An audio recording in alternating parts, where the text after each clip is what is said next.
శ్రీకాకుళం జిల్లా కేంద్రంలోని నాగావళి నది ఒడ్డున గుడి వీధిలో గల శ్రీ ఉమార్ రుద్రకోటేశ్వర స్వామి దేవస్థానంలో శని త్రయోదశి సందర్భంగా ప్రత్యేక పూజలు శనివారం జరిగాయి.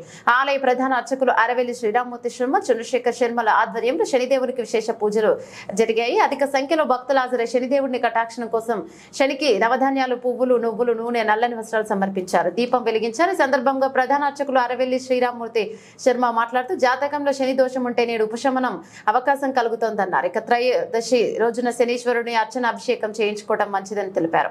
జాతక చక్రంలో ఏలాంటి అష్టమ శని ఇలా జాతకంలో ఏ దోష ప్రభావం ఉన్నా దాని నుంచి కొంత ఉపశమనం పొందాలంటే శనీశ్వరుడి అనుగ్రహాన్ని పొందడమే ఏకైక మార్గం అని తెలిపారు. చాలా శక్తివంతమైన శని త్రయోదశి రోజున ఏ రాశి వారికైనా, ఏ జాతకం వారికైనా శని భగవానుని తైలాభిషేకం మరియు ఇతర గ్రహాలకు అభిషేకంలో అర్చనలు చేయించుకోవడం వల్ల జాతక రీత్యా, గ్రహాచార్య రీత్యా ఉన్న గ్రహ దోషాలన్నీ తగ్గి అనుకూల శుభ ఫలితాలను ఇస్తాయన్నారు.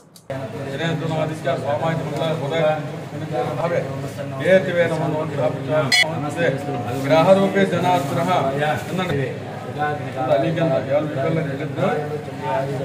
అలాగా ప్రదక్షిణ చేయండి.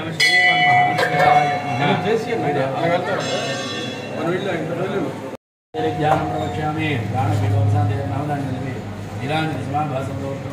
సమగ్ర